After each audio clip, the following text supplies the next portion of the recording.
안녕하세요, 여러분. 오늘은 정말 중요한 이야기를 드리려고 합니다. 이 영상을 끝까지 보지 않으면 올해만 400만 원을 놓칠 수도 있습니다. 믿기지 않죠? 하지만 실제로 그런 일이 지금도 일어나고 있어요. 제가 얼마 전에 상담했던 분이 계세요. 경기도 의정부에 사는 68세 박영자 할머니. 할머니는 작년에 기초연금 신청 기간을 놓쳐서 1년 동안 한 푼도 못 받으셨습니다. 한 달에 33만 원씩이면 1년이면 거의 400만 원이잖아요. 그 돈이면 쌀도 사고 전기세도 내고 반찬도 살 수 있는데 할머니의 목소리에는 분노보다 더 깊은 허탈함이 담겨 있었습니다. 그냥 누가 알려주겠지 했어요. 근데 아무도 말 안 해줬어요. 그 말이 마음에 남았어요. 이 나라는 제도를 만들었지만 알려주지는 않았구나. 뉴스에서도, 신문에서도, 인터넷에서도 복잡한 용어만 넘쳐나고 우리 어르신들께서는 나랑은 상관없는 이야기라며 넘기십니다. 하지만 아닙니다. 이건 지금 당신의 이야기입니다.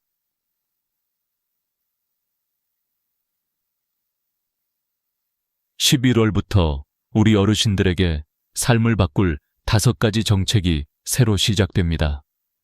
1. 기초연금 인상, 기노인 일자리 확대, 3. 병원비, 부담 경감, 4. 에너지 바우처, 지원 확대, 5. 교통비 혜택 확장. 이 5가지를 알면 겨울을 따뜻하게, 노후를 든든하게 보낼 수 있습니다. 그런데 문제는 한 가지. 이 혜택들, 가만히 있으면 자동으로 주어지지 않습니다. 신청해야 합니다. 직접 움직여야 하고 기한 안에 서류를 내야 합니다. 지금 이 순간에도 이미 신청한 분들이 있습니다. 주변 사람들은 정보를 듣고 발 빠르게 움직이지만 정보를 모르는 사람은 그대로 놓칩니다. 나는 나중에 해야지. 시간 있을 때 천천히 보자. 그 말 한마디 때문에 1년치 혜택을 잃을 수도 있습니다. 할머니가 마지막에 이렇게 말씀하셨어요. 평생 세금 내고 일했는데 필요할 때 못 받으니까 억울하더라고요. 그 말이 가슴 깊이 박혔습니다.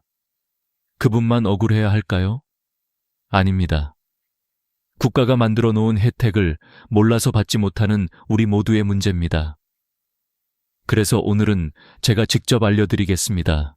어디서, 어떻게, 무엇을 신청해야 하는지 이 영상을 보시는 당신은 더 이상 놓치지 않게 될 거예요. 이제부터 하나씩 이야기해 보겠습니다. 먼저 가장 많은 분들이 궁금해하시는 첫 번째 변화, 기초연금. 누가 얼마나, 어떻게 받는 걸까요? 한 달에 34만 원이 넘는 돈이 들어올 수도 있습니다. 하지만 조건과 기준이 바뀌었기 때문에 작년에 안 됐던 분이 올해는 받을 수도 있습니다. 이제 본격적으로 살펴보겠습니다. 저는 이 이야기를 할 때마다 꼭 말씀드리고 싶어요. 기초연금은 시혜가 아니라 권리입니다. 나라가 당신을 돕는 게 아니라 당신이 평생 낸 세금으로 되돌려받는 겁니다. 그런데 아직도 많은 분들이 이렇게 말씀하세요. 나는 국민연금도 받는데 기초연금은 못 받겠지? 아니요. 그렇지 않습니다. 2025년부터 기초연금 금액과 기준이 모두 바뀌었습니다. 이제는 최대 310원. 10년 전에는 20만 원이었는데 물가와 생활비 상승을 반영해 무려 14만 원이나 올랐습니다. 정부가 그만큼 노후 빈곤을 줄이기 위해 노력하고 있다는 뜻이죠. 하지만 여기서 중요한 건 최대라는 단어예요. 모든 분이 34만 원을 받는 건 아닙니다. 소득이 있거나 국민연금을 많이 받는 분은 감액이 됩니다. 예를 하나 들어볼까요? 부산에 사는 70세 이순희 할머니. 젊었을 때 직장 다니며 국민연금을 꼬박꼬박 냈습니다. 지금은 국민연금으로 한 달에 50만 원을 받으시죠. 그래서 기초연금은 34만 원 전액이 아니라 약 15만 원만 받습니다. 처음엔 억울하다고 하셨어요. 나는 열심히 냈는데 왜 줄어요? 하지만 생각해보면 국민연금 50만 원 플러스 기초연금 15만 원, 1월 65만 원이잖아요. 결국 합쳐서 안정된 생활비를 보장받는 구조인 겁니다.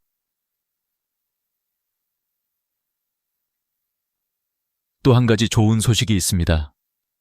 기초연금의 소득 기준이 15만 원 상향되었습니다. 작년에는 월소득 213만 원 이하만 받을 수 있었는데 이제는 228만 원 이하까지 가능합니다. 이게 무슨 뜻이냐면요. 작년의 기준을 조금 넘어서 못 받았던 분들이 올해는 받을 수 있다는 거예요. 대전에 사는 66세 최영순 할머니가 좋은 예입니다. 작년에는 월 220만 원 소득 때문에 탈락했지만 올해는 기준이 228만 원으로 올라가면서 기초연금 수급 자격이 생겼습니다. 지금은 매달 34만 원씩 받으며 생활이 훨씬 여유로워졌죠. 할머니는 웃으며 그러셨어요. 7만 원 차이로 작년에 못 받았는데 올해는 이렇게 받으니까 정말 고마워요. 이 한마디가 제 마음을 따뜻하게 했습니다.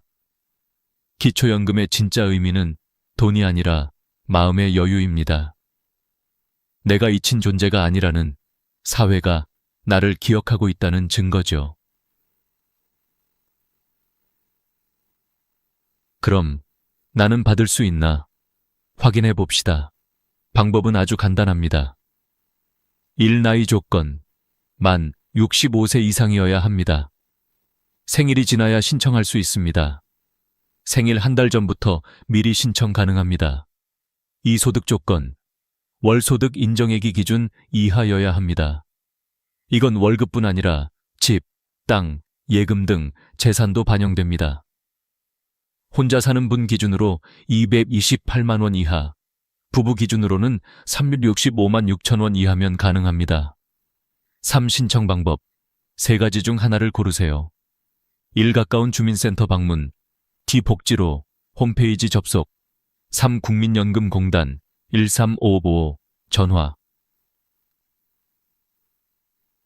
실제 사례 하나 더 소개할게요.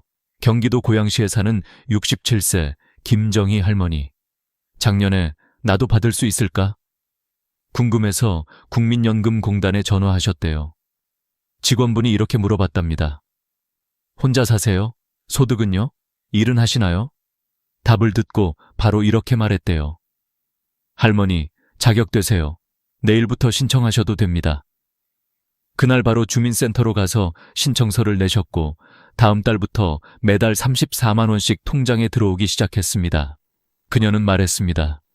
전화 한 통으로 이렇게 인생이 달라질 줄 몰랐어요. 그 말이 정말 인상 깊었어요. 여러분, 지금이라도 늦지 않았습니다. 작년에 안 됐던 분도 올해는 받을 수 있습니다. 조건이 완화됐고 금액도 올랐습니다. 지금 바로 확인해 보세요. 전화 한 통이면 됩니다. 저 기초연금 받을 수 있나요? 이 한마디면 충분해요. 그 전화 한 통이 당신의 한 달 생활비를 바꿀 수 있습니다. 자, 이제 두 번째 이야기로 넘어가 볼까요? 일할 수 있는 어르신들에게는 더 좋은 소식이 있습니다. 110만 개의 노인 일자리가 열렸습니다. 그중에는 하루 3시간만 일하고 29만 원 받는 일도 있고 전문직으로 76만 원 받는 자리도 있습니다. 다음은 일하러 나가고 싶은 어르신들에게 꼭 필요한 이야기입니다. 노후의 가장 큰 걱정은 돈보다도 외로움이라고들 하죠. 그런데요, 놀랍게도 일자리가 그 두 가지를 한꺼번에 해결해 줍니다. 소득도 생기고 사람도 만나고 삶의 의미도 되찾을 수 있으니까요. 2025년 기준으로 노인 일자리가 무려 110만 개로 늘어났습니다. 작년보다 7만 개나 많아요. 정부가 이제는 일하고 싶은 어르신들에게 기회를 주자라며 베이비붐 세대가 본격적으로 고령층에 진입하자마자 예산을 크게 늘린 겁니다. 그럼 어떤 일자리가 있는지 하나씩 볼까요? 첫 번째는 공익활동형이에요. 이게 전체의 70%를 차지해요. 69만 2천 개짜리가 있습니다. 초등학교 앞에서 등하교 도우미를 하시거나 공원 청소, 노인 돌봄, 도서관 정리 같은 일입니다. 어렵지 않아요. 하루 3시간, 한 달에 30시간 정도 일하시면 됩니다. 한 달 29만 원을 받습니다. 인천에 사는 67세 정미숙 할머니는 노노케어 사업에 참여하고 계십니다. 노인이 노인을 돌보는 일. 정말 멋지지 않나요? 일주일에 3번, 혼자 사는 80대 어르신 댁을 방문해 안부를 묻고 밥 드셨는지, 약 챙기셨는지 확인해 드리죠. 할머니는 말씀하셨어요. 돈도 좋지만 사람을 도우니까 내가 살아있는 것 같아요. 그 말에 눈물이 핑 돌았어요. 두 번째는 사회 서비스형입니다. 이건 좀 더 전문적인 일입니다. 요양원, 어린이집, 복지시설 등에서 보조교사나 돌봄 도우미로 일합니다. 급여는 월 76만 원이에요. 공익활동형보다 훨씬 높죠. 서울 노원구의 65세 김영희 할머니는 작년에 어린이집 보조교사로 일하셨습니다. 아이들과 함께 노래 부르고 점심시간에는 식사 도와드리고 낮잠 시간엔 이불을 덮어주셨죠. 하루가 너무 빨리 가요.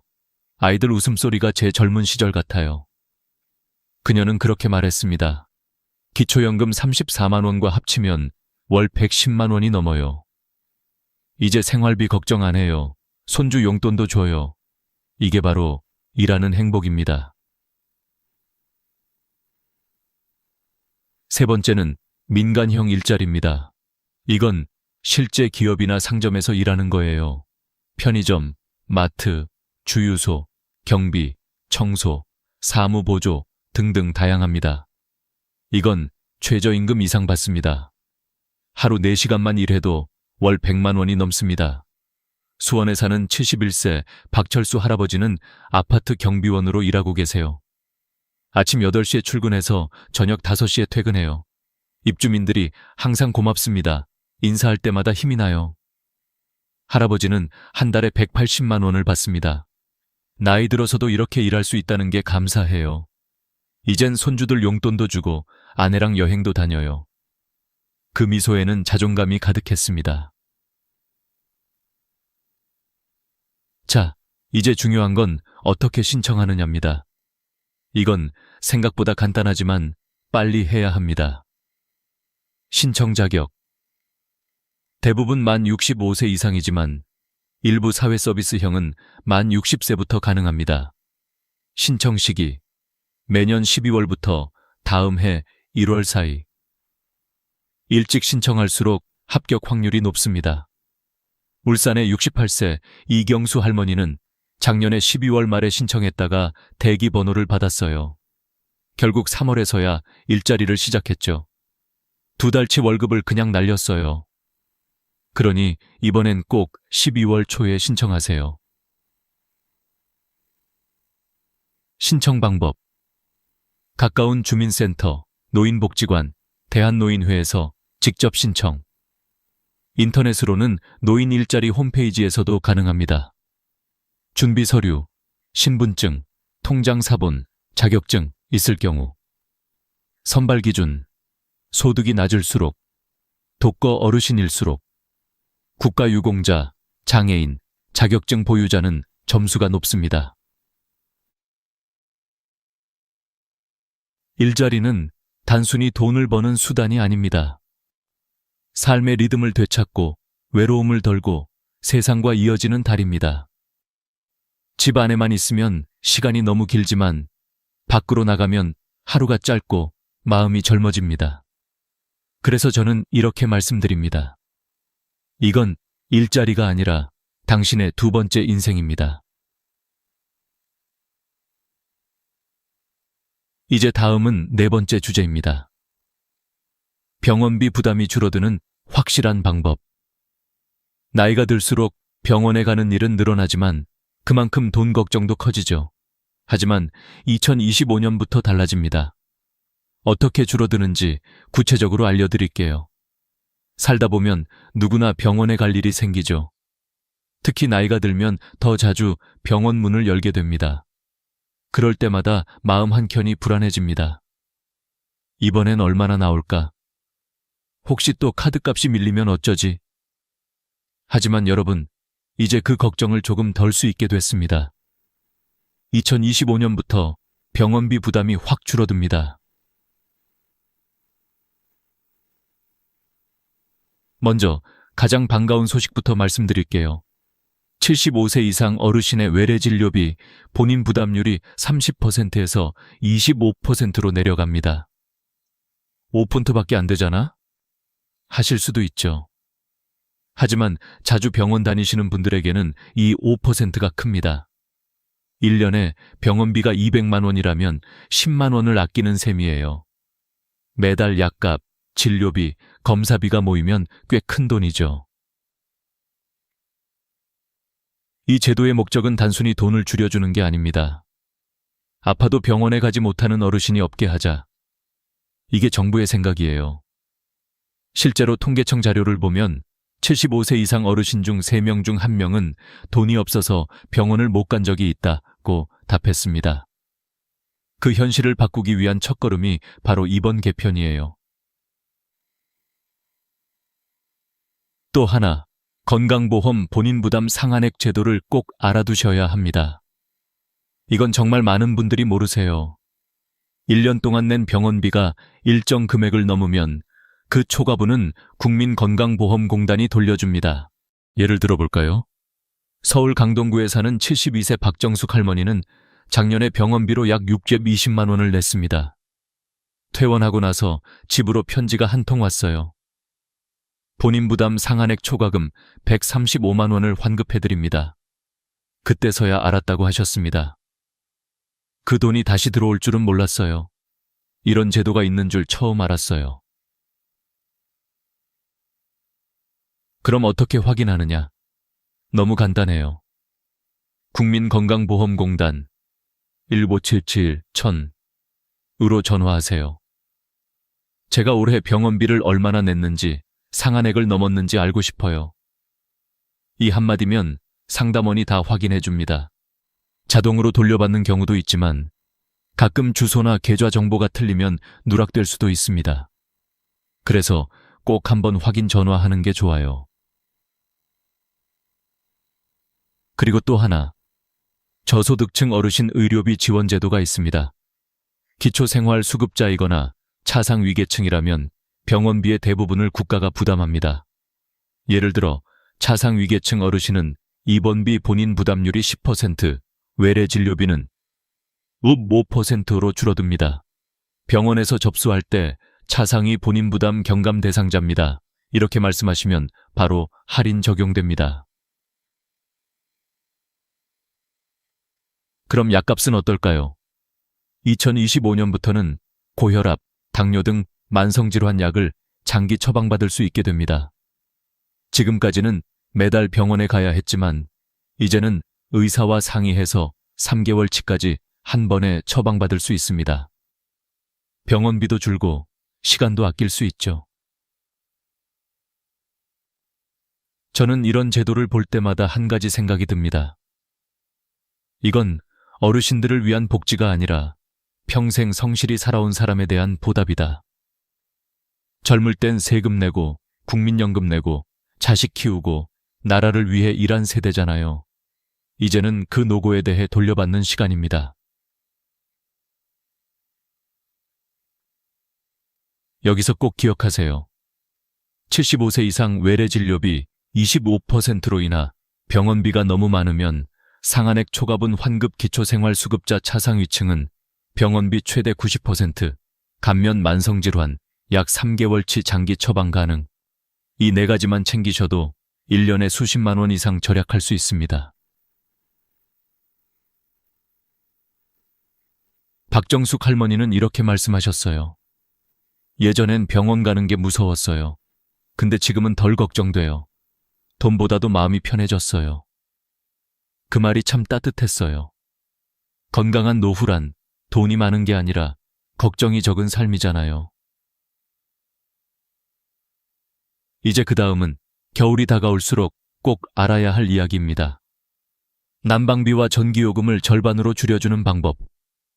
에너지 바우처 제도가 올해부터 완전히 달라졌습니다.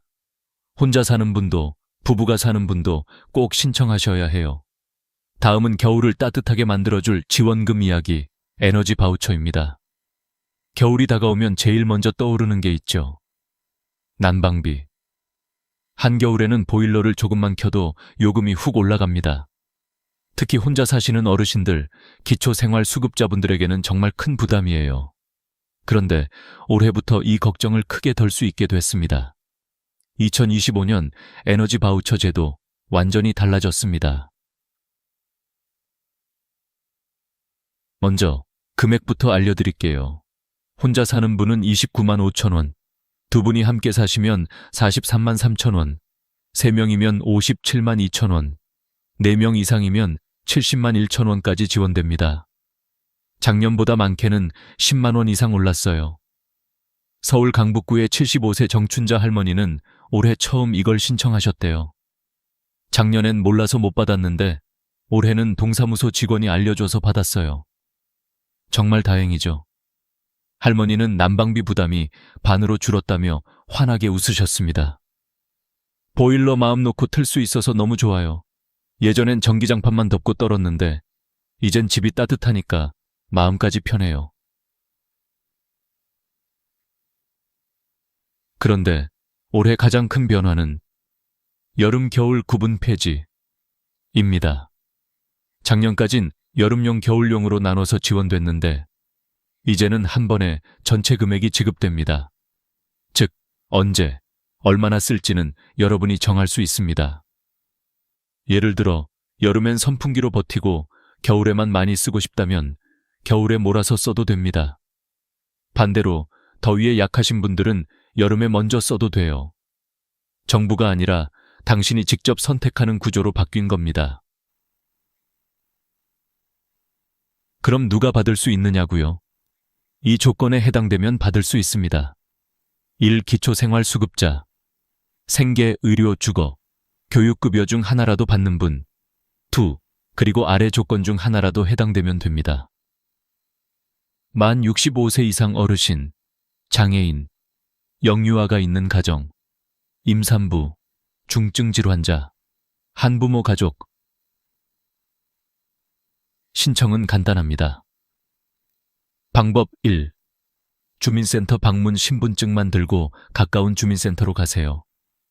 에너지 바우처 신청하러 왔어요. 담당자가 신청서와 함께 사용 방법을 안내해 줍니다. 방법 2. 복지로 홈페이지 온라인 신청 공동인증서나 간편인증으로 로그인 후 클릭 몇 번이면 끝납니다. 요즘은 휴대폰으로도 가능해요. 신청 마감일은 12월 31일, 사용 기간은 내년 5월 25일까지.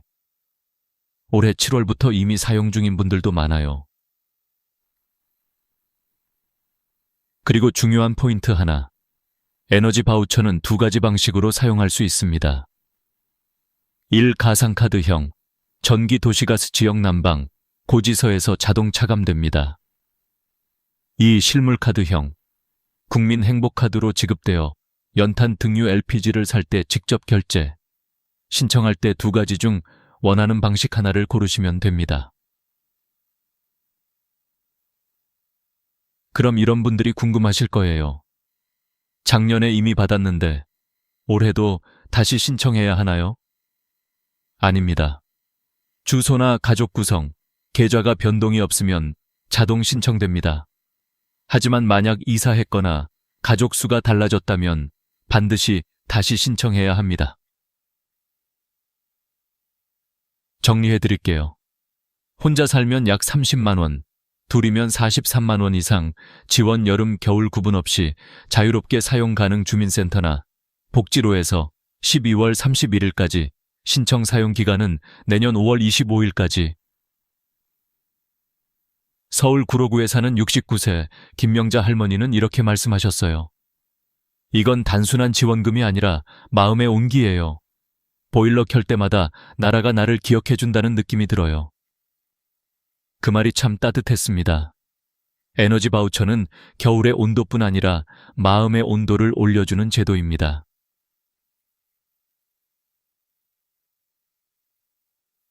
이제 마지막 5번째 이야기로 넘어가겠습니다. 매일 타는 버스, 매번 찍는 교통카드. 그 한 번의 삑에도 숨은 혜택이 있다는 걸 아시나요? 올해부터 일부 지역에서는 버스비도 돌려받을 수 있습니다. 다음은 교통비 혜택. 65세 이상 어르신이 절대 놓치면 안 되는 마지막 지원제도입니다. 삑. 버스나 지하철을 탈 때마다 듣는 익숙한 소리. 하지만 여러분, 그 한 번의 삑에 숨은 돈이 있다는 걸 알고 계셨나요? 2025년부터는 65세 이상 어르신의 교통비 지원이 전국으로 확대되고 있습니다.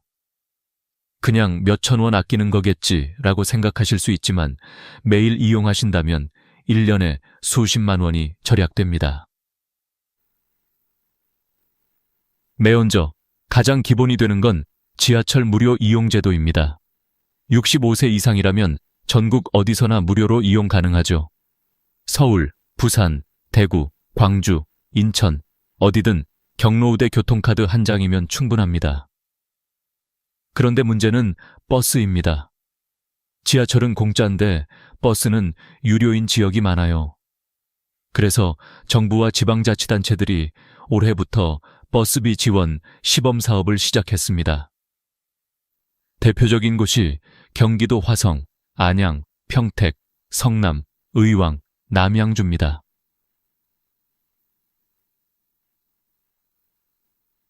예를 들어볼까요? 성남시에 사는 70세 윤경자 할머니는 매일 버스로 시장에 갑니다. 작년엔 왕복 2,600원씩 한 달에 약 6만 원이 들었어요. 그런데 올해부터는 교통비 캐시백 제도 덕분에 한 달에 쓴 버스비를 나중에 돌려받게 됐습니다. 성남은 연간 최대 23만 원까지 환급돼요. 결국 1년에 4개월은 버스를 공짜로 타는 셈이죠. 의왕시는 조금 다릅니다. 65세 이상이면 분기마다 5만 원씩, 연간 20만 원까지 지원합니다.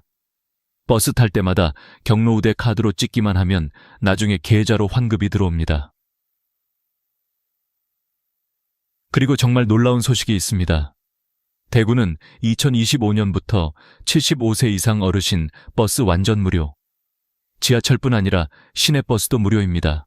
그리고 매년 한 살씩 낮춰서 2026년엔 74세, 2027년엔 73세, 2030년엔 70세 이상이면 누구나 무료가 됩니다. 광주도 기너스 패스 제도를 도입했어요.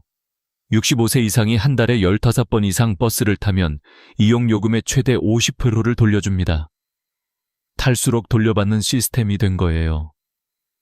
서울은 아직 버스는 유료지만 중구나 일부 자치구는 자체 예산으로 교통비를 지원합니다.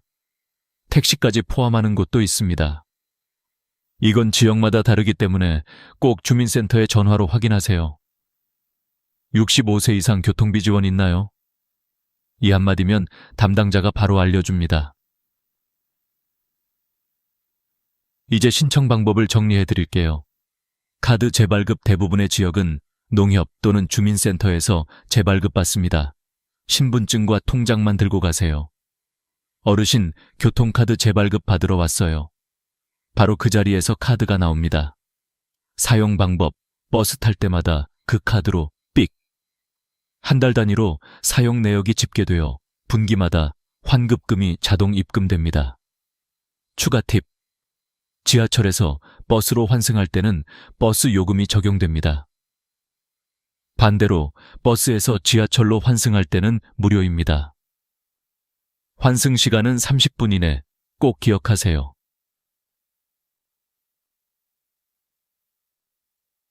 마지막으로 KTX와 SRT 할인 혜택도 있습니다. 65세 이상은 평일 기준 30% 할인, 코레일톡 앱이나 역 창구에서 경로우대 선택만 하면 됩니다. 이젠 기차 타고 손주 보러 가는 길도 부담이 덜해요. 한 어르신의 말처럼 이건 단순한 교통비 절감이 아니라 이동의 자유를 되찾는 제도입니다. 이제 5가지 정책을 모두 살펴봤습니다. 기초연금, 일자리, 병원비, 에너지 바우처, 교통비 지원. 이 5가지를 챙기면 월 평균 생활비를 50만 저 70만 원 절약할 수 있습니다. 무엇보다 중요한 건 신청해야만 받을 수 있다는 점. 지금 바로 전화하고 확인하고 움직이세요. 다음은 마지막 이야기입니다.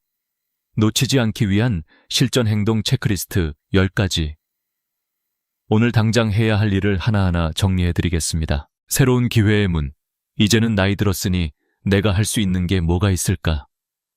어르신들 중 많은 분들이 이렇게 속으로 한 번쯤은 생각해 보셨을 겁니다.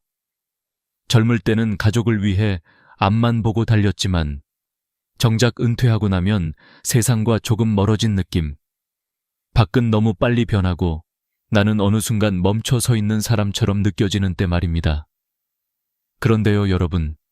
2026년 1월부터 아주 큰 변화가 조용히 우리 곁으로 다가옵니다. 누구는 그 기회를 알아보고 당당하게 손을 뻗고 누구는 나 같은 사람이 뭘 하며 그대로 놓쳐버립니다. 이 차이가 어떤 결과를 만드는지 우리는 이미 평생 살아오며 많이 보아왔죠. 이번에 시작되는 시니어 경력 활용 일자리 사업은 단순히 일자리가 늘었다가 아닙니다. 어르신들의 경험을 다시 사회의 중심으로 초대하는 제도입니다. 다시 말해, 여러분이 살아오며 겪은 일들, 그 수많은 일상의 선택, 책임, 배려, 인내, 그 모든 것이 이제는 돈이 됩니다. 생각해 보십시오. 우리는 평생을 가족을 위해 살아왔습니다. 회사에서, 논과 밭에서, 시장에서, 학교에서, 공장에서 땀을 흘리며 버티고 견디고 지켜냈습니다. 그런데 은퇴를 하고 나면 그 소중한 경험이 마치 한순간에 쓸모 없어지는 것처럼 취급받곤 했습니다. 다 끝난 거 아니야? 이제 쉬어야지. 배울 것도 없고 할 것도 없지. 하지만 그건 사실이 아니었습니다.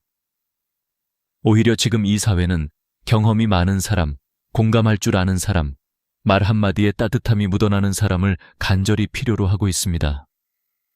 특히 요즘 사회는 너무 빠릅니다. 너무 생산적이고 효율적이기만 합니다. 사람보다 숫자를 먼저 보죠. 하지만 어린이와 노약자, 상담과 돌봄, 안내와 대화가 필요한 공간에서는 따뜻한 손과 느리지만 깊은 눈이 필요합니다. 그게 바로 어르신들입니다. 이번 사업은 여러분을 도움을 받는 사람이 아니라 함께 사회를 지키는 사람으로 바라봅니다. 그리고 이것이 중요한 이유는 돈 때문만이 아니라 존재감의 회복 때문입니다. 사람은 누구나 누군가에게 필요하다는 느낌이 들 때 살아 있습니다. 내가 누군가를 돕고 있다. 내가 아직 쓰임이 있다. 내가 이 사회의 일원이다. 이 감각이 무너지는 순간 마음이 먼저 늙기 시작합니다. 여러분은 이미 알고 있습니다. 몸이 늙는 것보다 더 무서운 것은 마음이 멀어지는 것이라는 걸요. 그래서 이번 기회는 단순한 일자리가 아닙니다. 삶을 다시 연결하는 통로입니다. 새로운 곳에서 새로운 사람들과 이야기하며 나의 경험을 나누고 또 그 속에서 삶의 리듬을 다시 찾는 것. 여유로운 하루 속에 3시간만 천천히, 부드럽게, 그러나 분명히 나의 자리를 지키는 시간. 이것이 앞으로 다가올 변화의 첫걸음입니다. 그리고 이건 아주 늦은 것도 아니고 너무 이른 것도 아닙니다. 딱 지금입니다. 왜냐하면 65세 이후의 삶은 끝이 아니라 또 한 번의 인생의 시작이기 때문입니다. 우리가 20대 때는 앞으로 무엇을 살아갈지 고민했고 40대 때는 가족을 책임지기 위해 버텼고 60대가 되면 이제는 나를 위한 선택을 해야 할 때입니다. 돌아보면 살아온 시간은 이미 훌륭했습니다. 힘든 날도 있었고 외로운 날도 있었지만 그건 모두 이 자리까지 오기 위한 과정이었습니다. 따라서 이번 기회는 나도 다시 한번 움직여볼까? 내가 살아온 시간을 누군가에게 나눠볼까? 이 질문에 대답할 수 있는 아주 현실적이고 구체적인 길입니다. 지금 마음속에 작게나마 용기가 스치고 있다면 그건 여러분이 아직 살아있다는 증거입니다. 새로운 문이 열렸습니다. 이제 들어갈 차례입니다. 문이 아직 열려 있을 때. 우리가 일자리를 고를 때 가장 먼저 생각하는 것은 결국 두 가지입니다. 얼마를 벌 수 있는가, 그리고 얼마나 힘들지 않은가. 특히 나이가 들수록 시간과 에너지는 더욱 소중해지지요. 예전에는 일자리를 얻기 위해 체력, 속도, 경쟁이 필요했다면 이제는 경험, 배려, 꾸준함이 더 큰 가치로 인정받는 시대가 왔습니다. 이번 시니어 경력 활용 일자리 사업의 가장 큰 변화는 바로 월급과 근무 시간에서 드러납니다. 예전의 노인 일자리 다들 기억하실 겁니다. 한 달에 27만 원, 많아야 30만 원 남짓. 솔직히 말하면 약값 조금 내고 버스 몇 번 타면 사라지는 돈이었습니다. 게다가 일은 어땠나요? 여름엔 땀이 등줄기를 타고 흐를 정도로 뜨거운 햇볕 아래서, 겨울엔 손이 곱아 터질 만큼 찬바람 맞으며 일해야 했습니다. 그 고생에 그 돈이라면 차라리 안 하지. 많은 어르신들이 한번 해보고는 이렇게 포기하셨습니다. 몸은 힘든데 보상은 적으니 마음이 남는 게 없었던 거죠. 하지만 이번 사업은 다릅니다. 완전히, 확실하게, 눈에 보이게 다릅니다. 먼저 월급입니다. 월 75만 원 이상. 여기에는 기본 활동비뿐 아니라 주유수당까지 포함됩니다. 1년 동안 꾸준히 근무하시면 총 800만 원 가까이 가능합니다. 이제는 생활비 걱정을 조금 내려놓을 수 있는 수준입니다. 작은 사치도 할 수 있고, 손주에게 과자 하나 더 쥐어줄 수 있고, 오랜만에 친구 만날 때 커피 한 잔을 기분 좋게 살 수도 있습니다. 어떤 분들은 이렇게 말씀하실 수도 있습니다. 그래도 75만 원이 큰 돈인가? 하지만 여기에는 중요한 심리적 차이가 있습니다. 내가 번 돈이라는 것. 누구에게 미안할 필요도 없고, 눈치를 볼 필요도 없고, 설명할 필요도 없습니다. 그저 당당하게 통장으로 들어오는 나의 월급. 그 감정은 이 나이가 되어보면 금액이 아니라 존재의 가치로 다가옵니다. 두 번째는 근무 시간입니다. 하루 3시간. 그것도 내가 가장 편한 시간대로 선택 가능. 오전 9시에 1, 2시 혹은 오후 1시, 4시.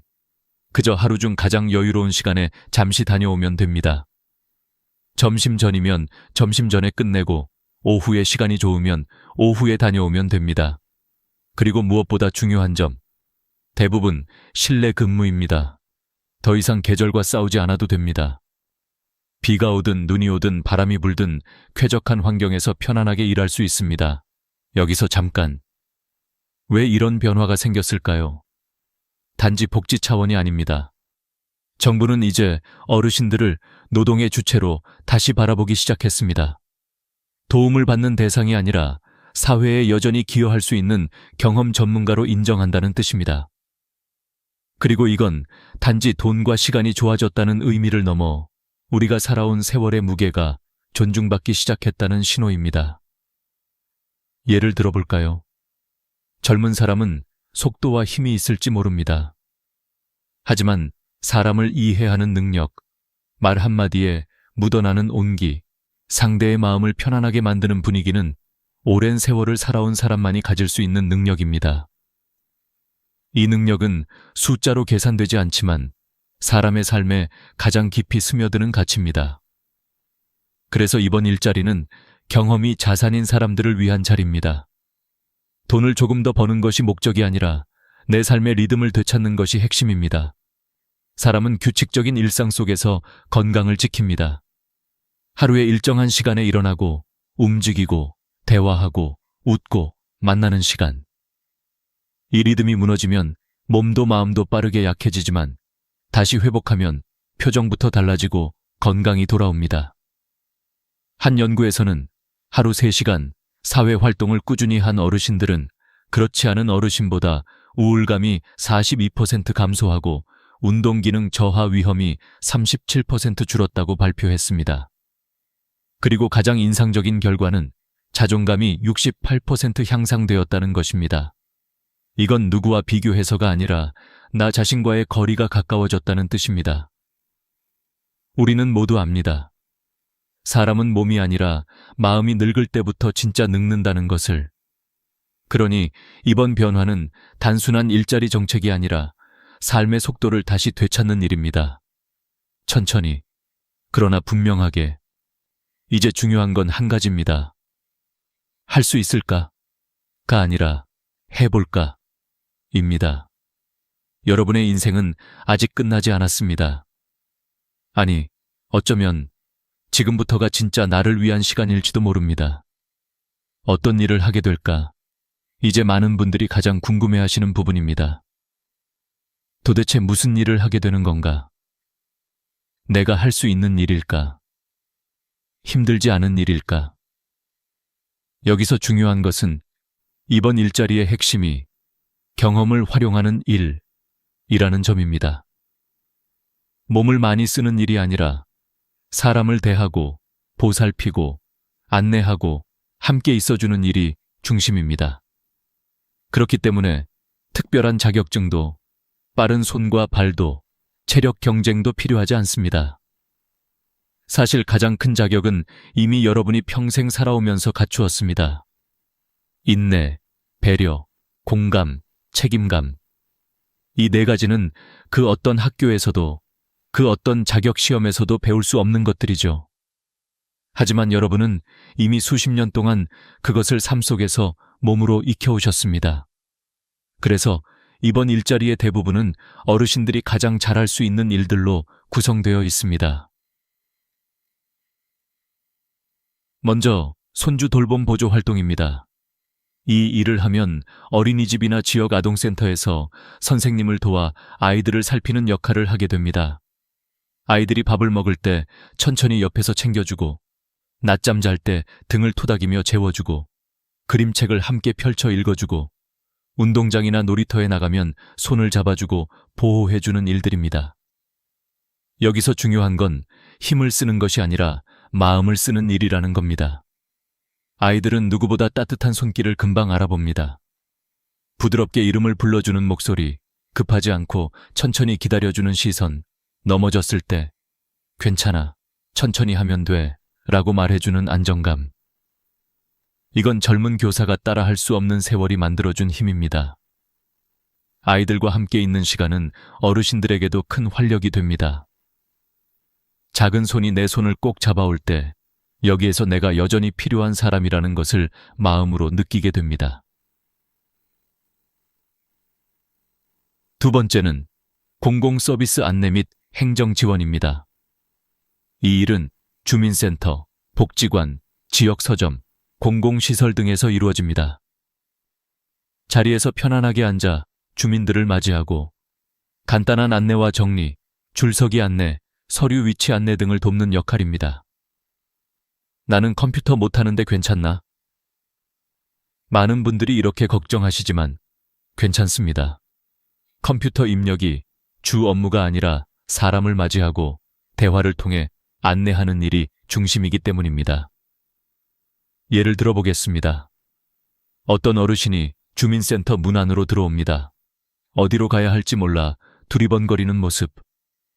이럴 때 여러분이 다가가 어떤 도움 필요하세요? 천천히 말씀해 보세요. 이 한마디면 이미 절반은 해결된 것입니다. 사람은 누군가가 나를 반겨줄 때 마음이 먼저 열립니다. 이러한 작은 응대 하나가 행정기관의 분위기를 바꾸고 동네의 표정을 바꿉니다. 세 번째는 시설 관리 및 환경 보조 활동입니다. 학교나 공공시설에서 주변 환경을 돌보는 역할입니다. 여기서 말하는 환경 관리란 무거운 장비를 옮기거나 힘든 청소를 하는 것이 아닙니다.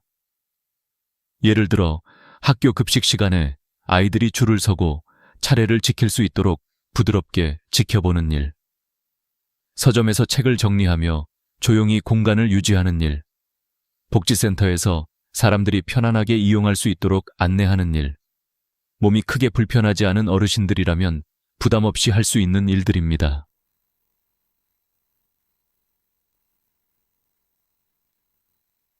여기서 중요한 점은 이 일들이 단순한 노동이 아니라는 것입니다.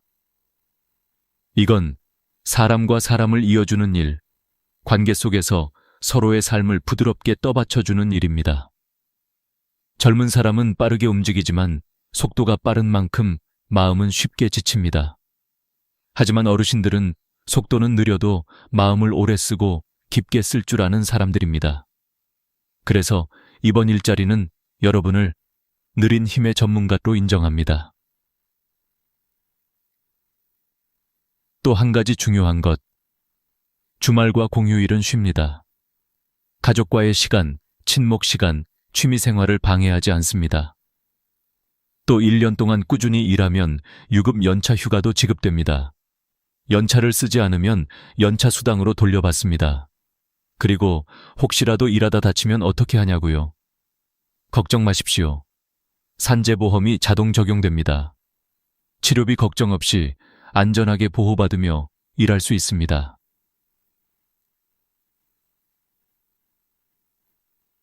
이쯤 되면 마음속에 질문이 하나 생길 겁니다. 나는 정말 할 수 있을까? 정답은 예, 이미 충분합니다. 평생을 살아오며 사람을 이해하고 세상을 견디고 가족을 지켜낸 그 마음 하나면 충분합니다. 세상은 지금 여러분의 느리고 단단한 지혜가 필요합니다. 그리고 그 지혜가 이제는 당당한 월급이 됩니다. 신청 조건과 절차, 이제 마음속에서 조금씩 용기가 피어나고 있다면 다음 질문은 자연스럽게 이렇게 이어질 겁니다. 좋아.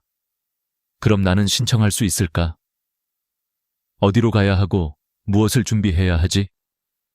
혹시 복잡한 건 아닐까? 걱정하지 않으셔도 됩니다. 이번 사업의 가장 큰 장점 중 하나는 신청 문턱이 매우 낮아졌다는 것입니다. 예전에는 조건이 너무 많았습니다. 소득 기준에 걸리고 기초연금을 받으면 제외되고 자격증이 있어야 하고 이런 장벽들이 어르신들의 발걸음을 막았던 것이 사실입니다. 하지만 지금은 달라졌습니다.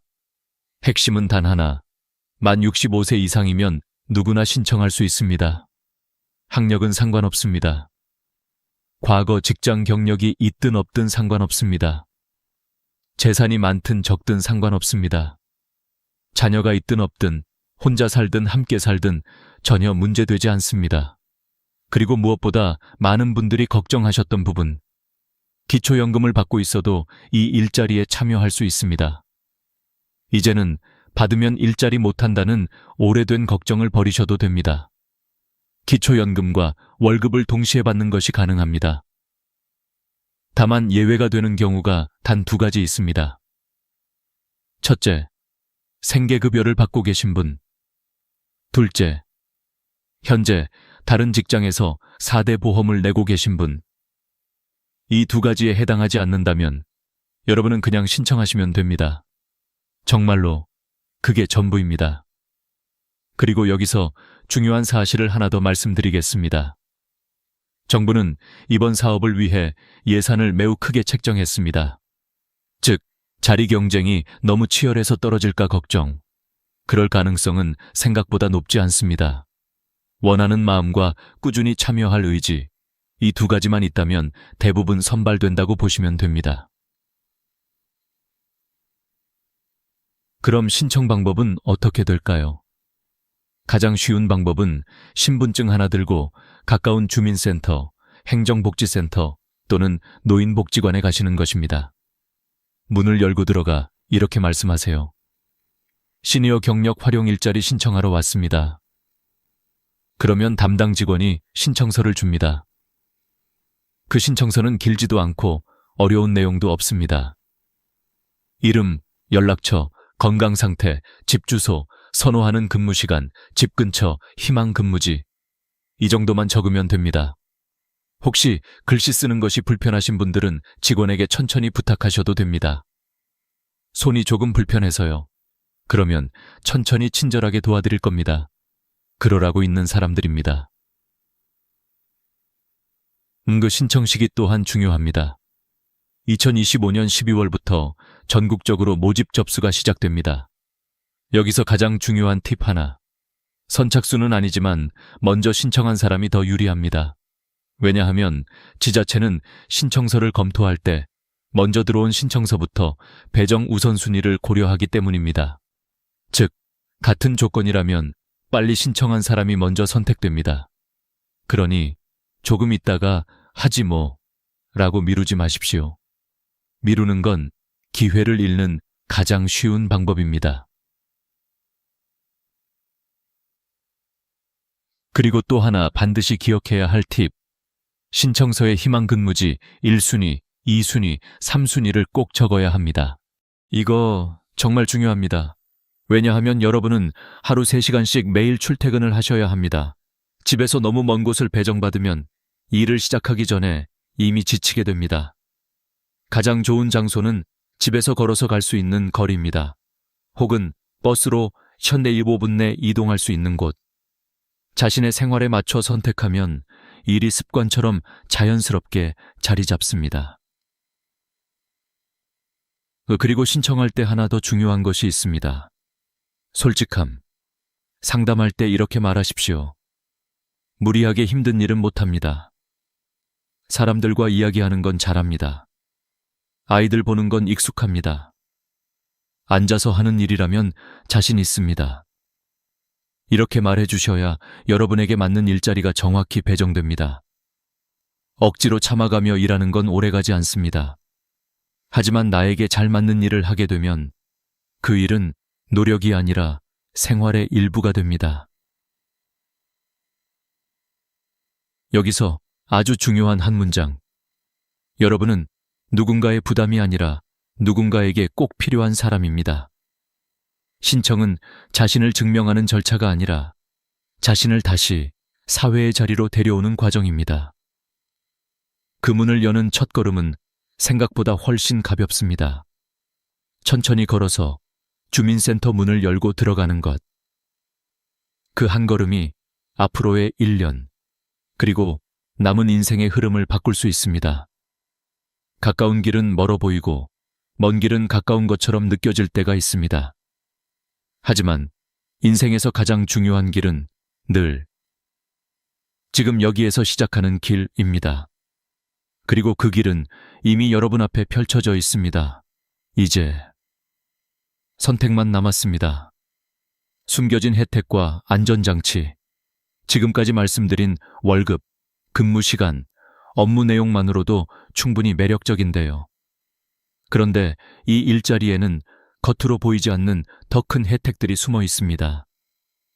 많은 분들이 이걸 모르고 지나가고 알게 된 분들은 이건 진짜 놓치면 후회한다고 말합니다. 왜냐하면 이 혜택들은 돈보다 더 큰 삶의 안정감을 주기 때문입니다. 먼저 가장 중요한 소식. 기초연금 그대로 받습니다. 일을 하면 기초연금 깎이는 거 아니야. 그동안 이렇게 걱정하셨죠? 하지만 이번 사업은 기초연금에 영향을 거의 주지 않습니다. 즉, 기초연금은 기초연금대로 받고 일자리 월급은 월급대로 받습니다. 이건 생각보다 큰 차이를 만듭니다. 예를 들어 기초연금으로 30만 원, 여기에 일자리 월급 75만 원이 더해지면 월 105만 원 이상이 됩니다. 연간 기준으로 보면 1,200만 원 이상의 자립소득을 갖게 되는 것입니다. 누구에게도 미안할 필요 없는 나의 돈, 내 손으로 번 돈. 이 감정은 단순한 숫자가 아닙니다. 존엄입니다. 자존심입니다. 스스로를 지탱하는 힘입니다. 그리고 두 번째 혜택. 산재보험이 자동 적용됩니다. 혹시라도 일하다가 다치면 어떡하지? 연세 있으신 분들이 제일 걱정하시는 부분입니다. 하지만 걱정하지 않으셔도 됩니다. 만약 근무 중 다치는 일이 생기면 치료비는 국가에서 책임집니다.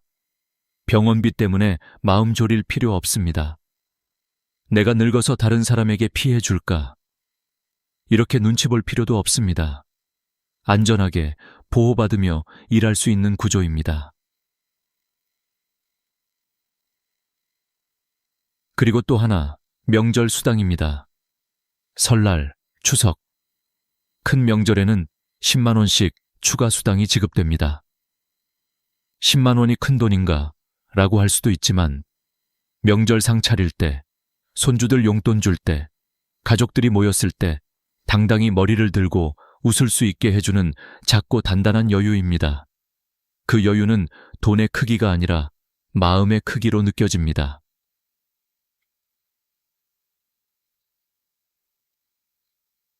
네 번째 혜택은 사회적 연결입니다.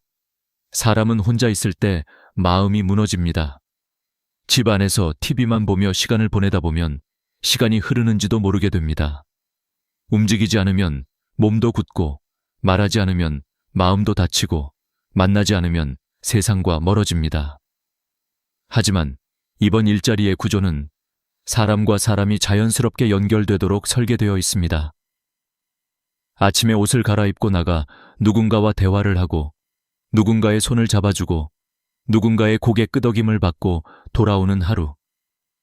그 하루가 쌓이면 표정이 달라지고, 걸음이 달라지고, 숨쉬는 리듬이 달라집니다. 웃는 시간이 조금씩 늘어나고, 머릿속이 환해지고, 몸이 가벼워집니다. 건강은 단번에 좋아지는 것이 아닙니다. 살아가는 방식이 바뀔 때 따라오는 선물입니다. 다섯 번째 혜택은 자존감의 회복입니다. 사람은 내가 누군가에게 도움이 되는 존재라고 느낄 때 살아있음을 느낍니다. 내가 가서 아이를 달래주면, 내가 안내해준 누군가가 고맙다고 인사하면, 내가 함께 있어주는 것만으로 누군가가 편안해진다면, 그 순간 나는 단순히 일하는 것이 아니라 누군가의 하루를 지탱해주는 사람이 됩니다. 이 힘은 평생을 책임감으로 살아온 어르신들이 가장 잘 알고 있는 힘입니다. 어떤 사람은 인생에서 큰 돈을 남기고 떠나지만 어떤 사람은 따뜻함을 남기고 떠납니다. 그리고 따뜻함은 시간이 지나도 지워지지 않습니다. 여섯 번째 혜택은 삶의 활력입니다. 하루 3시간. 너무 많지도 않고 너무 적지도 않은 시간. 집에만 있을 때는 시간이 흐르는지 느끼기 어렵습니다. 하지만 나가서 사람을 만나고 움직이고 웃고 함께 있다 보면 하루가 다시 하루처럼 느껴집니다. 그리고 그 하루가 쌓이면 일주일이 되고 1년이 되고 새로운 인생의 흐름이 만들어집니다. 이 모든 혜택의 핵심은 하나입니다. 이 일자리는 몸을 쓰는 일이 아니라 마음을 쓰는 일이라는 것. 그리고 마음을 쓰는 일은 조급할 필요가 없고, 경쟁할 필요가 없고, 버티거나 견딜 필요도 없습니다. 그저 천천히, 부드럽게, 사람답게, 삶을 다시 내게 맞는 속도로 걸어가는 일입니다. 그 속도가 바로 여러분의 속도입니다. 인생의 후반부를 다시 그리다. 우리는 어느 순간 이런 생각을 하게 됩니다. 이제 나는 살아온 날이 앞으로 살아갈 날보다 많겠구나. 그 생각이 마음 한켠을 서늘하게 만들기도 합니다. 하지만 어르신 여러분, 살아온 시간이 길다는 것은 그만큼 더 단단한 인생을 가지고 있다는 뜻입니다. 세월은 사람을 약하게 만들기도 하지만 동시에 그 사람을 깊게 만듭니다. 여러분이 걸어온 길, 그 길 위에는 눈물도 있고 웃음도 있고 희생도 있고 포기가 아닌 버팀이 있었습니다. 그래서 인생의 후반부는 무너진 자리를 바라보는 시간이 아니라 다시 나를 일으켜 세우는 시간입니다. 일자리를 시작하신 어르신들이 종종 이런 말씀을 하십니다. 집에만 있을 땐 내 마음이 늙어가는 느낌이었는데 다시 나가서 사람을 만나니 얼굴부터 살아나더라고. 처음에는 조금 불안하고 어색할 수 있습니다. 오랜만에 새로운 공간, 새로운 사람들, 새로운 생활 패턴. 하지만 사람은 익숙함보다 적응하는 존재입니다. 조금만 시간이 지나면 길을 찾고 자리를 만들고 역할을 찾아갑니다. 그건 여러분이 이 세상을 살아오며 이미 증명한 능력입니다. 어르신들이 가장 많이 변화하는 부분은 표정입니다. 처음에는 조금 굳어있고 조심스럽고 말수가 적습니다.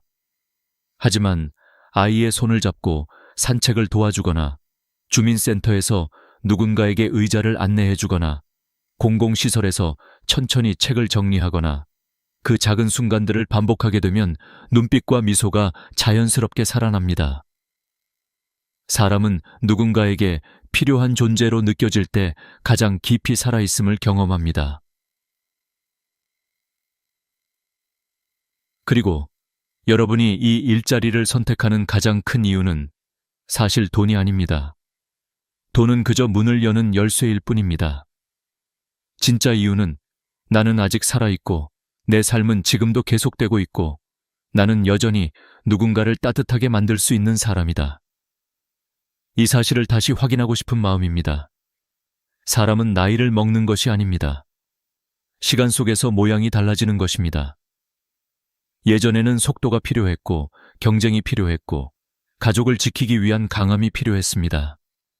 하지만 지금은 속도가 아니라 깊이, 경쟁이 아니라 연결, 강함이 아니라 따뜻함이 필요합니다. 그리고 이 모든 것은 여러분 안에 이미 있습니다.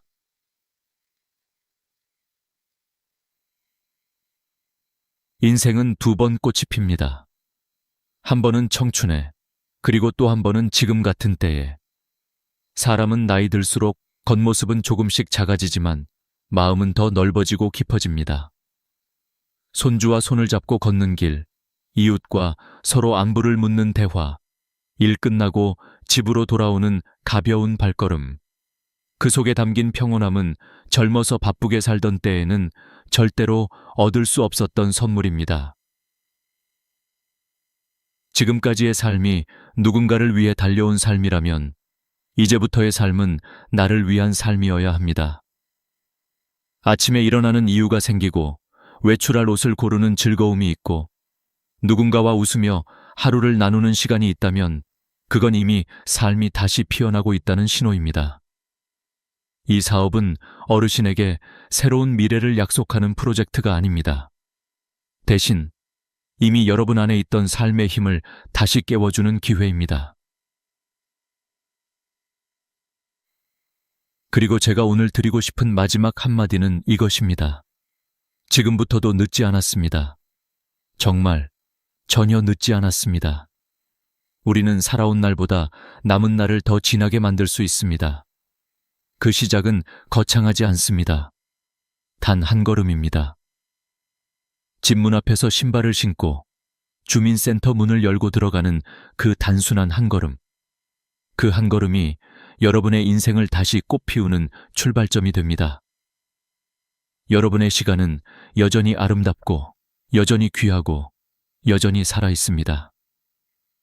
이제 새로운 계절이 여러분 앞에 와 있습니다. 문은 열려 있고 들어갈 수 있는 기회는 지금입니다. 오늘 이 영상이 여러분의 마음에 작은 용기로 남기를 바랍니다. 감사합니다. 그리고 다음 이야기에서도 여러분의 삶에 따뜻한 길을 함께 비춰드리겠습니다. 좋아요와 구독 부탁드립니다. 여러분의 응원이 이 채널을 계속 살아있게 만듭니다. 오늘도 건강하시고 마음 편안한 하루 보내세요. 갑작스런 입금의 함정. 아침에 휴대폰을 열었는데 알림 하나가 들어옵니다. 입금 1,000원. 이름도 처음 보는 사람입니다. 처음엔 누가 실수했나 보다 하고 넘기고 싶지만 바로 여기서부터 조심해야 합니다. 이유 없이 내 통장에 들어오는 돈은 없습니다. 차고 송금일 수도 있지만 요즘은 일부러 돈을 넣어두고 상대의 통장을 묶어버리는 수법이 있습니다. 문제는 우리가 아무 행동도 하지 않았는데도 단 몇 시간 만에 결제 이체, 자동이체까지 전부 멈춰버릴 수 있다는 점입니다. 왜 이런 일이 생길까요? 은행은 보이스피싱 피해 신고가 접수되면 피해가 더 확산되지 않도록 먼저 지급을 정지합니다. 신고한 사람이 실제 범인인지 피해자인지 은행은 즉시 판단하기 어렵기 때문에 일단 관련 거래를 멈춰놓고 사실관계를 확인하는 절차부터 밟습니다. 이때 돈을 받은 쪽 통장도 연쇄적으로 묶이는 일이 생깁니다. 나한테 들어온 돈이 범죄와 연결되었을 가능성이 생겼다는 이유만으로요. 그래서 난 잘못이 없다는 설명만으로는 바로 풀리지 않습니다. 기록과 증거, 그리고 정해진 절차가 필요합니다. 더 까다로운 점은 사기범들이 우리의 심리를 잘 안다는 것입니다. 돈이 들어오면 누구나 당황합니다. 보낸 사람한테 연락해서 돌려주면 되겠지 하고 생각하기 쉽습니다. 그런데 바로 그 행동이 위험합니다. 모르는 사람과 직접 연락을 주고받는 순간 대화 내용이 엮여 나중에 오해를 살 수 있습니다. 심지어 돈을 다시 보내면 자발적 이체 내역이 남아 의심 거래로 분류될 수 있습니다. 좋은 의도였는데 왜 문제가 되느냐 하는 억울함이 남겠지만 시스템은 선의와 악의를 구분해주지 않습니다. 제일 먼저 남는 것은 흔적이고 그 흔적이 때로는 우리에게 불리하게 작용합니다. 그래서 갑작스런 입금은 손대지 말고 먼저 신고부터 해야 합니다. 최근에는 통장을 일부러 묻게 만드는 사례가 늘고 있습니다. 누군가에게 앙심을 품고 보복하려는 목적으로 또는 단순한 장난처럼 돈을 넣어둔 뒤 피해 신고를 넣어 상대 통장을 멈추게 만드는 겁니다. 이른바 통장 묻기 대행 같은 악질 서비스까지 온라인에 떠돈다는 보도도 있습니다. 겉으로 보면 돈을 보낸 사람이 손해를 보는 것 같지만 실제로는 신고를 통해 모든 계좌를 멈추게 하여 상대의 생활을 크게 흔드는 방식입니다.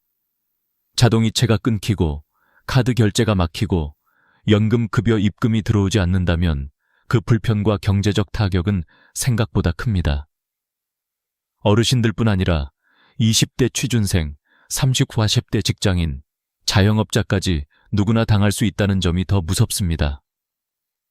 나는 조심하니까 괜찮다고 넘길 문제가 아닙니다. 그렇다면 왜 3시간이 중요할까요? 신고가 접수되어 지급정지 시스템이 돌아가기까지 보통 몇 단계 확인이 필요하지만 요즘은 전산이 빨라져 초단 시간에 동결 절차가 진행됩니다.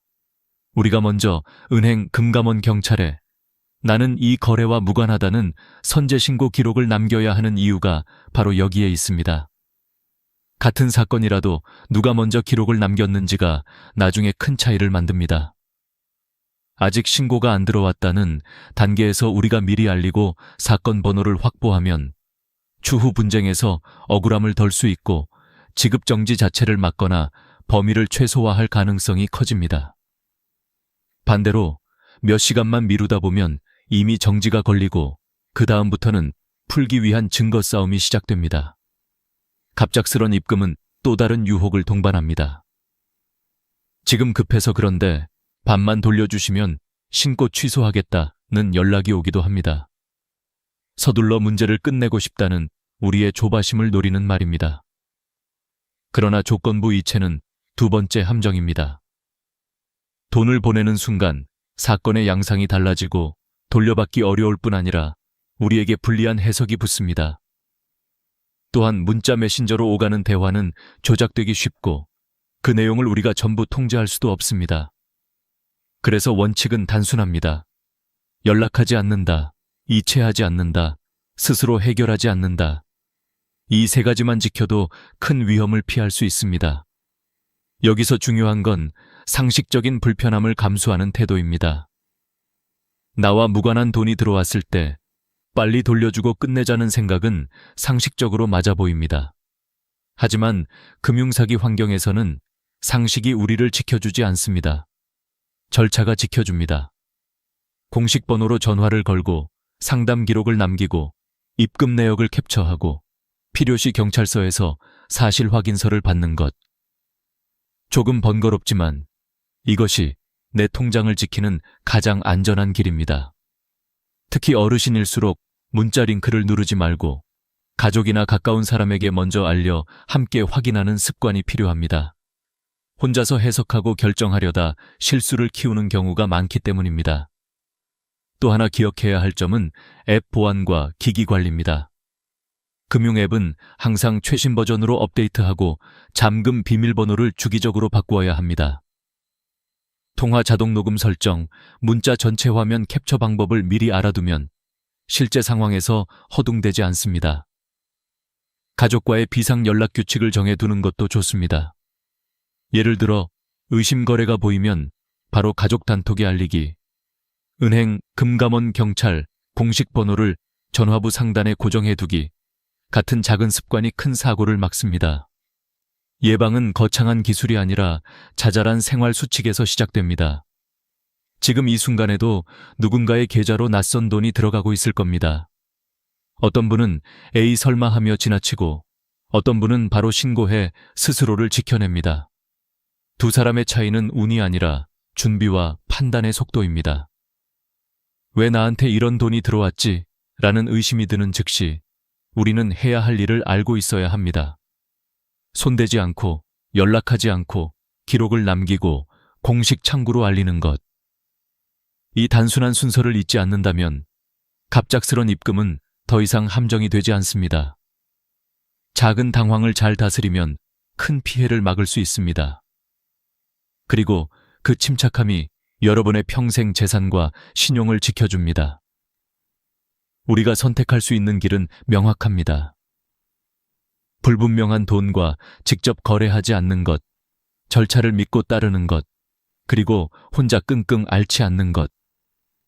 갑작스런 입금의 진짜 정체는 대개 시험지 같은 것입니다.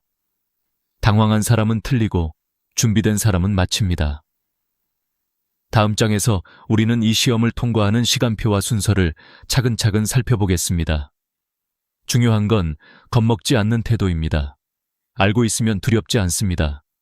모르는 상태로만 두려운 법입니다. 3시간의 전쟁, 낯선 입금 문자를 보고 이상하다 느낀 순간부터 사실상 시간과의 싸움이 시작됩니다.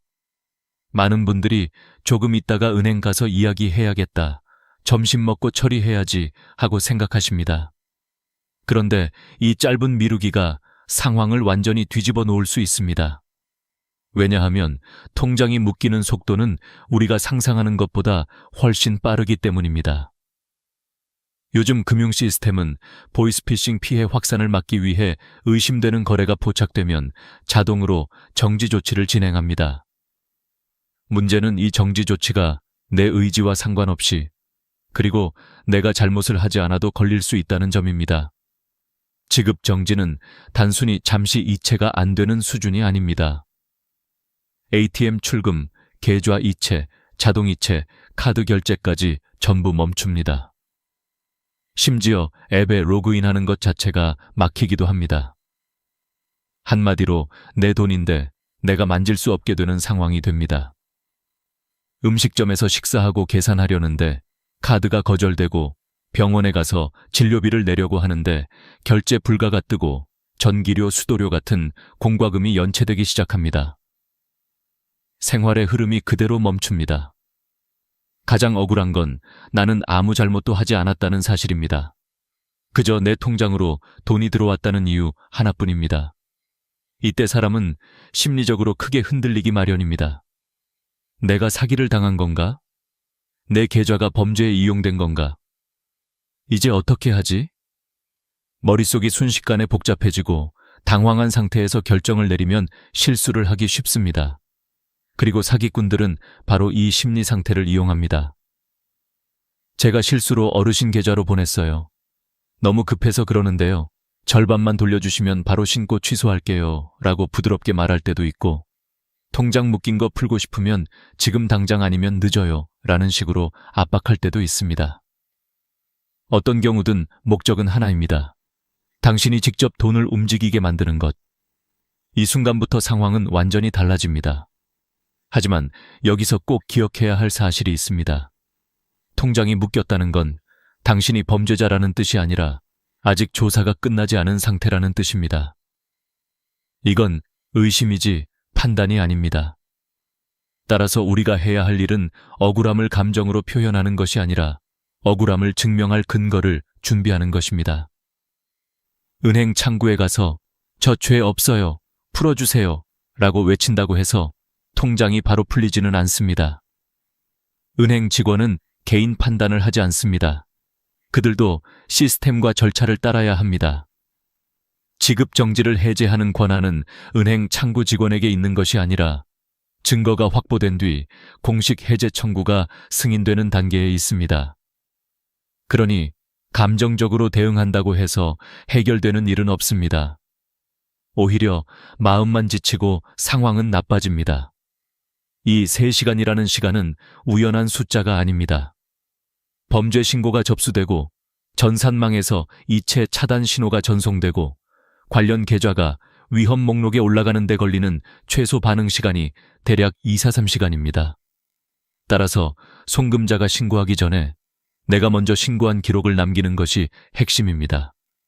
선제 신고가 남아있으면 추후 조사 과정에서 이 사람은 처음부터 이 거래와 무관하다는 의사를 명확히 표현했다는 매우 중요한 근거가 됩니다. 반대로 아무 조치도 하지 않고 지나간 시간은 불리하게 남습니다. 왜 신고하지 않았는가? 왜 입금 사실을 인지하고도 행동하지 않았는가? 이 질문에 명확히 대답하지 못하면 절차는 더 길어집니다. 이것이 바로 3시간의 무게입니다. 단순한 시간의 흐름이 아니라 신용과 자산, 그리고 자존감이 연결되어 있는 시간입니다. 여기서 한 가지 중요한 심리적 포인트가 있습니다. 사람은 예상하지 못한 상황이 발생하면 머리가 먼저 반응하는 것이 아니라 감정이 먼저 반응합니다. 놀람, 혼란, 부정, 회피. 그리고 그 사이에 시간은 계속 지나갑니다. 그러나 이 시간을 침착함과 절차적 대응으로 바꾸면 공포와 불안은 확신과 안정감으로 바뀝니다. 그래서 우리는 미리 알아야 합니다. 미리 알면 당황하지 않습니다. 당황하지 않으면 실수하지 않습니다. 실수하지 않으면 피해를 막을 수 있습니다. 3시간은 짧지만 그 안에서 할 수 있는 일은 명확하고 그 행동들이 여러분의 평생 재산을 지킬 수 있습니다. 다음 부분에서 우리는 절대로 해서는 안 되는 행동과 왜 그것이 치명적인 결과를 낳는지 차근차근 살펴보겠습니다. 절대 하면 안 되는 행동. 낯선 돈이 통장에 들어왔을 때 사람들이 가장 먼저 하는 실수는 상식적으로 해결하려고 한다는 것입니다. 상식적으로 생각하면 보낸 사람에게 돌려주면 되겠지, 연락해서 사과받고 처리하면 되겠지 라고 생각합니다. 하지만 금융사기 상황에서는 이 상식이 오히려 우리를 위험으로 몰아넣습니다. 특히 직접 연락, 임의 환불, 혼자 해결하기, 이 3가지는 절대로 해서는 안 되는 행동입니다. 우선 첫 번째로 송금자와 직접 연락하는 행동입니다. 사기꾼들은 우리의 마음을 아주 잘 알고 있습니다.